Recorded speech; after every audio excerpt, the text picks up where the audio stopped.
you need to do your work. And so you need to define those. It's our parish, it's our school, it's our maybe government grants, it's maybe our shoppers at the store will provide revenue for us. So this will take a little longer, but we think you're on track now and you'll get really focused. So go for it.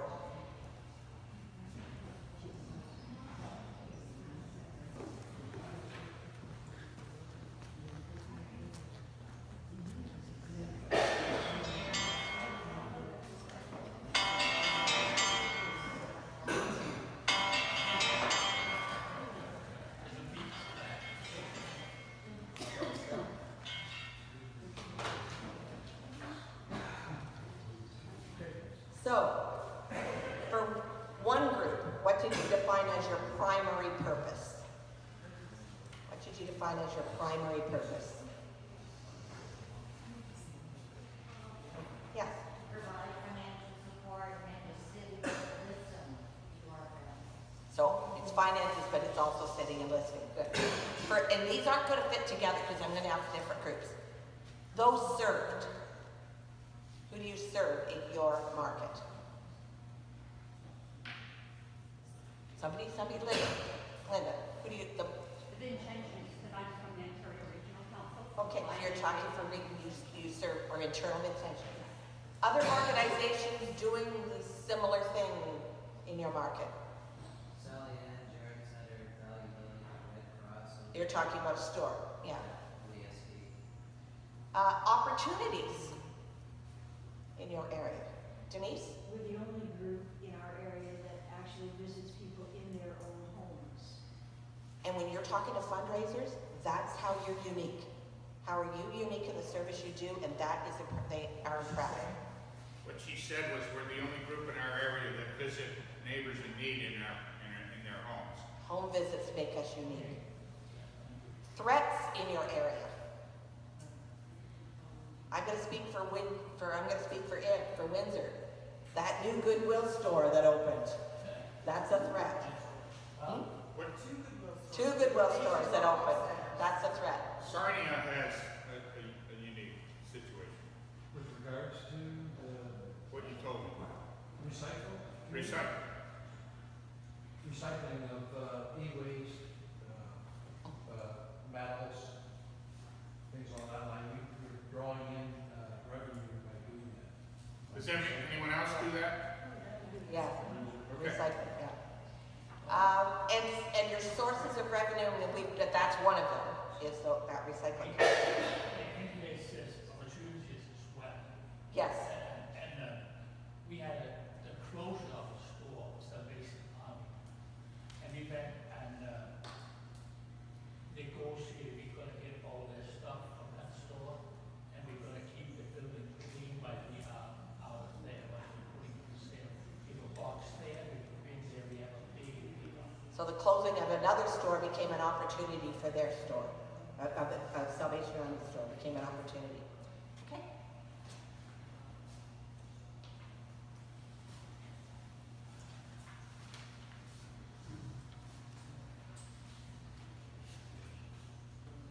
Now,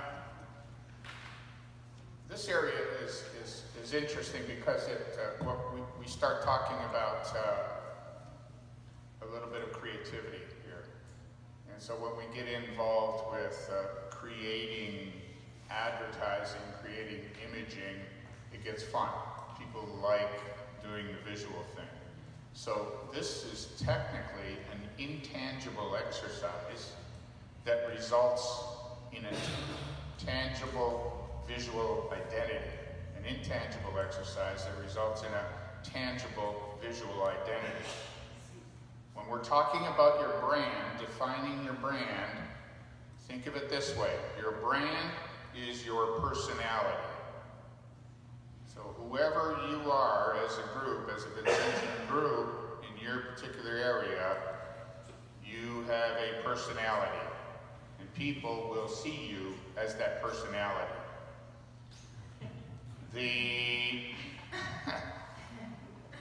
We have some examples of brands for you, and I'll discuss those in a second, but the foundation of your brand is the mission of SSVP. So when you're creating a brand, if it's new, if you do not have an image right now, you do not have a visual identity, when you're creating it, think of the mission of SSVP as your foundation. Live the gospel message by serving Christ in the poor with love, respect, justice, and joy. And also, use the values of seeing Christ in everyone that suffers, coming together as a family, having personal contact with the poor, and helping in all possible ways. And finally, you need to describe your visual identity. So, this Detention Adventure is a brand new show for kids aged 5 to 12 that will be featured on the CBC come January. CBCkids.ca, by the way, not CBC television. And it's a show that my son created and wrote and produced. So I'm here for 2 reasons. To show you what a new visual identity or a brand is, and to brag about my son. This is a jacket from my alma mater, Oswego State, and it has the Oswego State Lakers hockey team logo on it. This, you should all recognize. This is a brand. This is a personality. This is a visual identity. This happens to be my favorite hockey team. And this is an example of a stolen brand. You don't want to get into that. This was a high school production that took the image from the professional production. So you don't want to be stealing identities. But some examples. If your identity might be a specific name you have for your program or your council. You might identify yourself as SSVP Lakeshore, as opposed to the Society of St. Vincent Paul Particular Council of Lakeshore.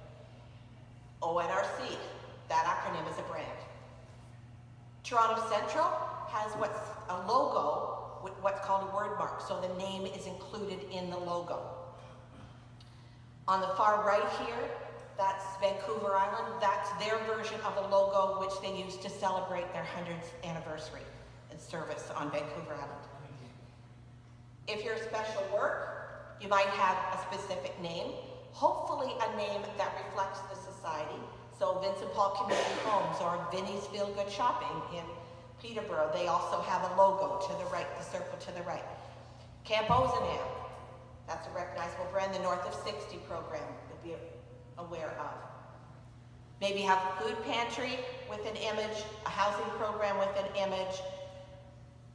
The hands is an example of not the greatest visual identity. Does anybody know what that is saying or where it's from or what it's connected to? We have a weekly thing in our church over, and we have the elderly lonely.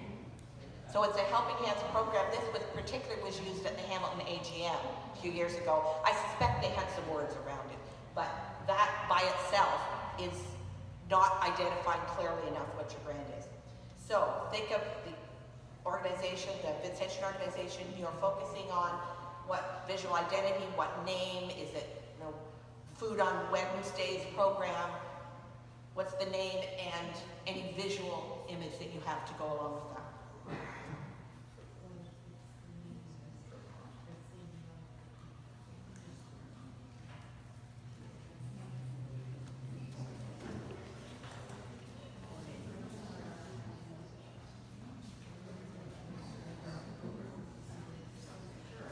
The image you see on the screen now is a brand that we created in Brant, Particular Council of Brant, a year ago now, or almost 2 years ago. And we actually hired a graphic designer, an artist, 2 of them, and we had submissions from 2 people. This is the logo we chose. So this became our brand identity. This became our visual image, or our logo / word mark. So For example, ONRC is ONRC right now. ONRC could be a word mark with some graphic design attached to it, if you will. Yes?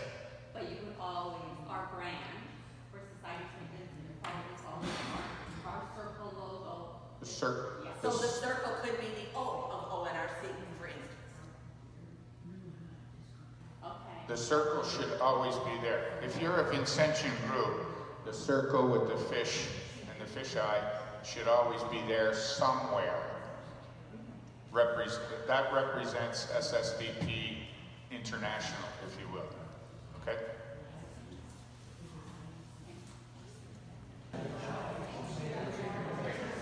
We figured this section would be quick because either you already had a visual identity, you need to describe it, or you didn't, and we could have given you an hour and it wouldn't be enough time. So the importance of the visual identity, we think we've cemented with you. Can you talk about program, even just a special name for your program? Do you have a brand for the London store? Okay, the Windsor store. Yeah, I've seen that. I'm going to say Society Shop with the PPE. Shop with the PPE. So that's Windsor store. Other identity. Gord, what's yours called? Your store in Balcarron? St. Vincent Conference, we've got, we came up with a logo, we've got Rainbow Spirit North, so it's kind of an umbrella. Rainbow Spirit North. Yeah, That's your council? That's our PC, so we put the main logo just underneath that, kind of loses something in translation here. So we've got from side to side, so you get that whole sense that it's all encompassing. Then the major logo underneath in Society of St. Vincent de Paul, Balcarron, under the umbrella. So, So the one other thing I wanted to mention, we had a discussion over here that the image, the fish that Peter has, that is the Canadian logo, am I right? Are we right, Richard? That is the Canadian logo. You won't see the same in the States or the same, it's not CGI. Yeah, actually, maybe just the, Yes. Richard has done work at the national level to get us on board with the proper visual identity. There's a lot of work worldwide in regards to the logo. Obviously, the logo that we see here at the baseline is actually used in about 60 countries, 60% of the countries of the International Society. Certain countries, as an example, like the US, the UK, Australia, have a different logo. They're not using this. At the CGI level, they're obviously pushing for the actual fish to be used, obviously, without the actual, there's a discussion of changing the format of the letter, but SSVP would be used. The Service and State is also under discussion if it would be there or not. But as a general brand, what we are doing from a marketing perspective in Canada, we're actually branding SSVP, we're branding the logo, we're branding Society of Saint Vincent de Paul, Société Saint Vincent de Paul, so that these are trademark protected and the colors as well, basically the blue is being protected. So that's why if you are doing something, and we're just having that discussion, if you say, well, I'm going to put St. Vincent de Paul Society, technically by law, you're not protected, because I'm not protecting that brand. So that's why you have to be careful in regards to that aspect. Do you have to have permission from national to use that brand? So to use the logo, by extension, if you follow what we've defined and you are actually an instituted conference, you're okay. It's when you deviate from it, you need to discuss. The question was whether we need to ask permission of national to use the circle with the fish and the red eye. The answer is if you're part of the society and you're following the proper rules, then you're okay to use it. You don't have to ask special permission. And if you go on the national website, we've actually got the actual guidelines, the colors described, and so on. It's reflected there.